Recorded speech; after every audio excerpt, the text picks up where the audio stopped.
サカナクションは全員が北海道出身の男女5人からなるロックバンドで、老若男女問わず広いファン層から支持されています。そんなサカナクションの成功の秘訣はこの3つ。1、アマチュア時代に舐めた辛酸。2、天才の感性と大衆性との調整。3、ピンチを跳ね返すメンバー間の意思疎通。それでは成功ストーリーを追っていきましょう。サカナクションの楽曲はそのほとんどをリーダーであり、ボーカル兼ギターの山口一郎が作詞作曲を担当している。その山口と岩寺元春が2005年に結成したのがバンドサカナクションだ。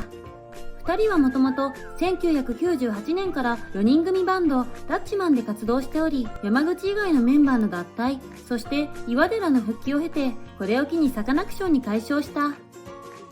なお、このダッチマン時代の楽曲はサカナクションのデビューアルバム、セカンドアルバムにも収録されているものもある。ちなみにバンド名の由来は、魚とアクションを組み合わせた造語で、いい意味でひねくれていて、ふざけたことがしたいという思いから、バンド名としては馴染みのない魚を変化を恐れずに活動したいという思いから、アクションを盛り込んだのだという。サカナクション結成当初は、サポートメンバーを交えつつ、ライブハウス、クラブハウスを中心に活動していた。現行メンバーの草刈亜美、岡崎恵美、江島圭一の3人がサポートメンバーに加わるようになったのは2006年の春頃だった。バンドとしての転機はこの時期で、この年に地元のフェスに推薦応募されたサカナクションは高専選出枠で868組から選出された。これを機にアルバムリリースに向けて活動に本腰を入れ始めた。こうして2007年にアルバムGo to the Future をベイブスターレーベルからリリースし、メジャーデビューを果たした。バンドとしては比較的スピーディーなデビューに感じられるが、メンバー各人の音楽歴を考えると、やはりかなりの苦労を経験しているようだ。例えば、ボーカルの山口は、デビュー当時27歳とアーティストとしてはやや遅咲きと言える。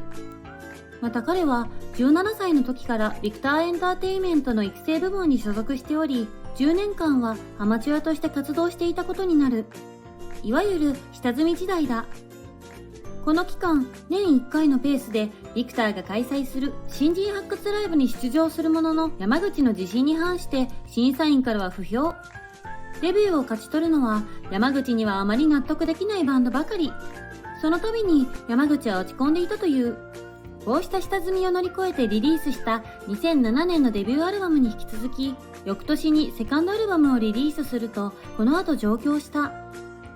こうして活動の舞台を北海道から東京へ移したサカナクションだったが、ここでも苦悩することになる。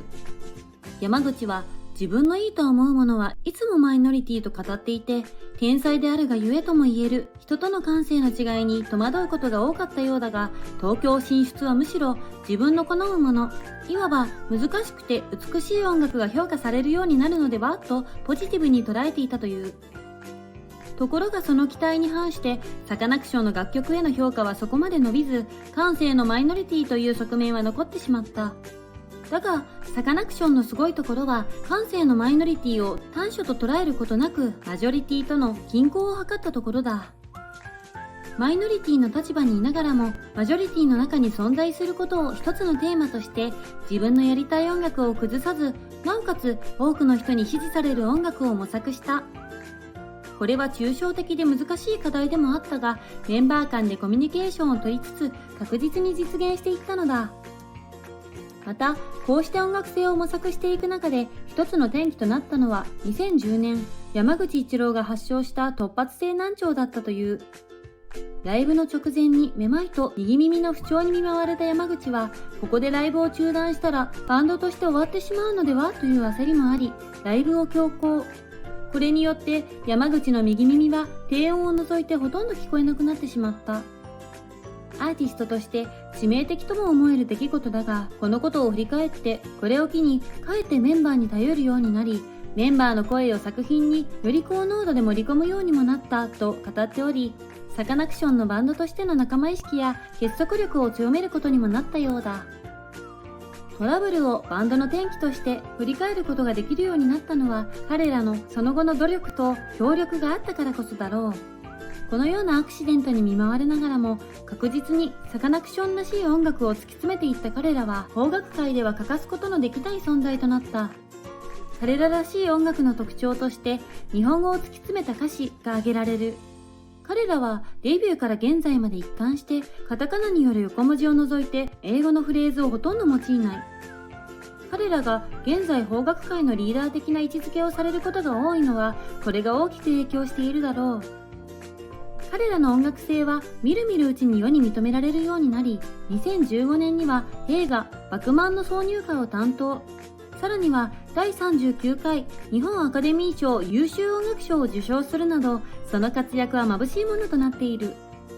さて、あなたはサカナクションから何を学びましたか？